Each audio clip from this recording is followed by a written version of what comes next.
afternoon, ladies and gentlemen. Welcome to another Propagandacast State of the Balance, covering here May 2016. Woo.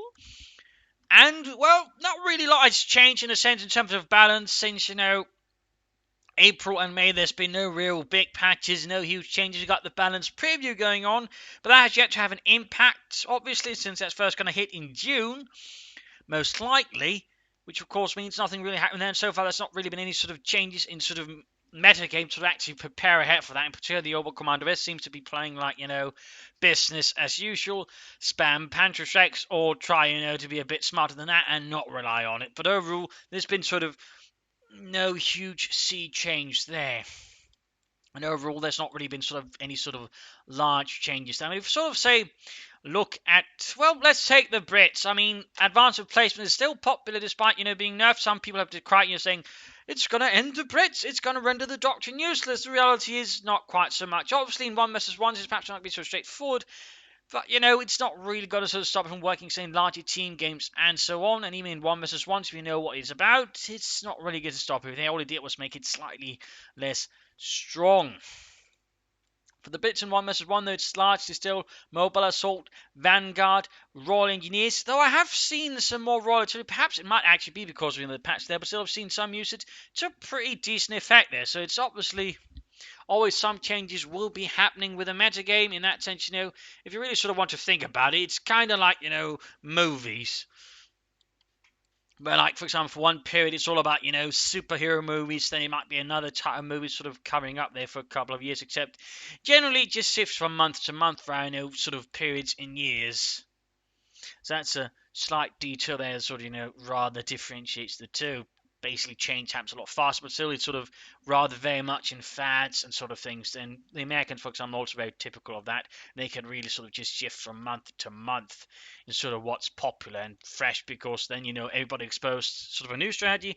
The other side will have a hard time reacting to it. Then they react to it. And then, of course, they'll look for something new to sort of hit a lot on with. But again, advanced in place for certainly popular in team games. So, though, of course, East Mobile Assault still very popular. Vanguard still also reasonably popular, though I wouldn't say very fully utilized. Commandos is seeing some uses, but it's certainly not quite so much there as the others. And, of course, Royal Engineers certainly not. But again, bit of artillery there. In terms of sort of other bits, there I've seen some slight more moves towards Churchill tanks again, some other bits here.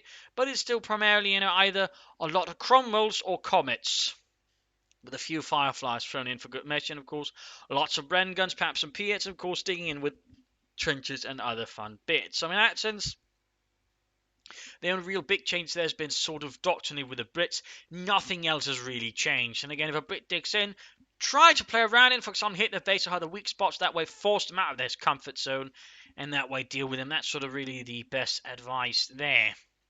Looking at the Americans, overall, heavy cavalry is still very popular. It's sort of like the American shock rifle, except better, which really makes it nasty. So, I mean, still very popular. Tactical support, also very popular. Calliopes, light machine guns, half tracks, all that, very popular still as well. Airborne, still not very much. They could still do with buffing the airborne, the sort of P-47 strike there. Beyond that, doctrinally, I think there's not really so much else to remark upon. It's still largely captains, though, again, lieutenants do have some popularity, though it does depend a bit sort of from players' mood to mood. And otherwise, plenty of BARs, plenty of bazookas. I mean, again, nothing sort of wildly surprising there. Sherman's also plenty going on there as well. But again, it's primarily all about the Pershings. In most cases, they're playing for Pershings. That means they're not going for the third tier, not getting a medium armor. So if you know what you're doing, you can sort of rush out more armor before they get out the Pershing, strike them here and there, bleed them out before the Pershing hits, then deal with the Pershing at a more comfortable pace. Though, of course, the American players will usually try to push you aggressively so they can actually bring out a lot of armor before the Pershing hits. So obviously, that's also what you want to counter as well through some clever maneuvering and possibly some very good mines, for example. But again, no huge changes there besides, again, the usual slight shift there. But again, heavy cavalry, really popular with the Americans, really popular. And of course, that could be an argument that perhaps it needs to have a slight look into it somewhere along the line. For the Soviets, it's more sort of swinging towards the Guards now, though Partisans is also slightly popular, so is Reserve Army. I mean, there's a overall good variety of the circuit commands. Again, Shock Rifle, all that has sort of dropped out after, a huge wave of Shock Trooper heavy, plays. It's sort of going a bit out. There's still something used, but we aren't quite nearly seeing as many IS-2s, and any IS-2s we do see tend to be from Mobile Assault, or Armored Assault, there we go, not Mobile Assault, but Armored Assault. And alongside T-35s, which have certainly also seen a surge back on the field, alongside some other units. But beyond that, it is still very much there. Maximum spam didn't exactly die out after the Maxim was nerfed, because ultimately it wasn't that big of a nerf despite what some people claim it to be, and I think actually still claim it to, be a huge thing. It hasn't really stopped anyone from really wanting to spam Maxims, because it's still pretty potent. It's just slightly more expensive and marginally slower to set up and take up. So nothing really huge has changed there as such. It's just basically more guards emphasize doctrines with more light machine guns, more PTRSs, and that's it. There's also some third industry here, and then of course Lend-Lease I think is also making a return a bit there. Oh, that reminds me of the Americans. Rifle Company slightly edging back as well, slightly. But yeah, with the surge again, nothing huge there, nothing that really leaves us deeply shocked or surprised, something that, would really warrant any serious commentary. Looking at the Germans for the Oberkommando West, it'd still get a lot of full tonnage for most cases, get some Panzerschrecks. Breakthrough, seeing a bit of return there. Luftwaffe is slightly facing up, but still popular, of course. Scavenge, ever popular as ever. Spam Jaegers.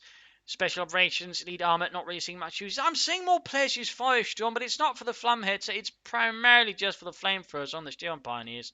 I'm seeing a slight minority go for what's it called? Overwatch as well. Slight minority, but really I'm only mentioning it because it's otherwise not seen except for just a few people.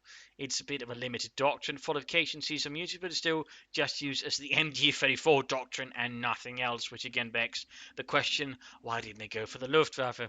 Beyond that, again, it's largely the same. Go for a lot of false guns in most cases, make some like curtain efforts, go for King Tiger, and take it from there. Nothing that really sort of warrants much there. And just looking forward to them losing the Panzerschreck. That's it, really. I think everybody else is, except the ones who are deeply reliant on it, to put it like that. But beyond that, not much else to remark upon with the Oberkommando West. That has been essentially no real changes there, And then finally, the Wehrmacht mechanized assault is making a return there still. It is pretty much back to, being at its position as the crutch doctrine number one for Wehrmacht players who somewhere along the road bugger up. Snipers, I think, also. I'm seeing more snipers than usual. Though they are, as always, quickly dealt with in most cases if you're slightly sharp. But, it can also cause quite a bit of problems with the new patch, though. They will certainly be a little less potent. Otherwise, Supreme Corps, Panzer Force, Ostwindstugs. Panzer Grenadiers have slightly adopt there as well. Stormtroopers, though they are still using them alongside elite troops. But otherwise, it's, I think, Lightning War. Spearhead is making a return as well. But overall, the Tiger Doctrines, Mobile Defense, slightly trailing off. Beyond that, not so much else to really remark upon with Wehrmacht Doctrines. Just sort of a bit stable there. But again, varied. And again, variation is usually a sign of health. Still, Wehrmacht Tier 4 is not very used alongside, Oberkommandos Panthers and such. And I don't think the huge balance preview is going to make much of a dent in that unless they actually buff the Panther in some way alongside the Yak Panzer 4. My advice would still be probably something like give them a high explosive shell or something else, maybe buff the machine guns. In the case of the Yak Panzer, give it a machine gun if they don't give it some AoE there. Otherwise, that's probably going to see some very limited use in the first place still. Beyond that, not so much else sort of comment on with the Wehrmacht. It's still some variation there. Some go 2-2, some go Panzer Grenadiers, some go for, well, not a lot go for quick tier 3. That's still not viable. Though, of course, once the patch hits, it becomes slightly cheaper. We might see, more attempts at that. It might actually work this time around. Though it's certainly going to be a bit tricky. But again, not so much else has changed. But again, there's some variety. But again, it's not centered around tier 4 for the most part. It's still not economically feasible, and the Panther just still doesn't quite carry its weight, I would say, which is, quite unfortunate, quite frankly.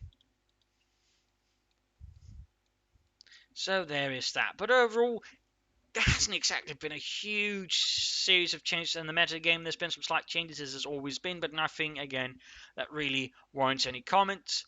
And basically, we're just, waiting for the big patch to hit, either late May or June. But again, it's very much looking like it will be June, early June most likely. Finally bringing in some fresh air and finally removing those patch effects on the false candidates like they should have been removed ages ago. In fact, they never should have been there.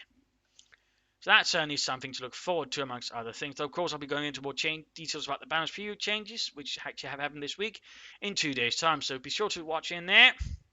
But anyways, thank you all for joining in. I hope you enjoyed this video. Hopefully, it's given some clear ideas on things. Of course, something to perhaps look a bit forward to. And of course, some room there to sort of, figure out what to prepare for and then deal with. This is Imperial Dane signing off. Thank you all for watching, and hope you all enjoyed it, learned something, and if you did, subscribe, share, and like.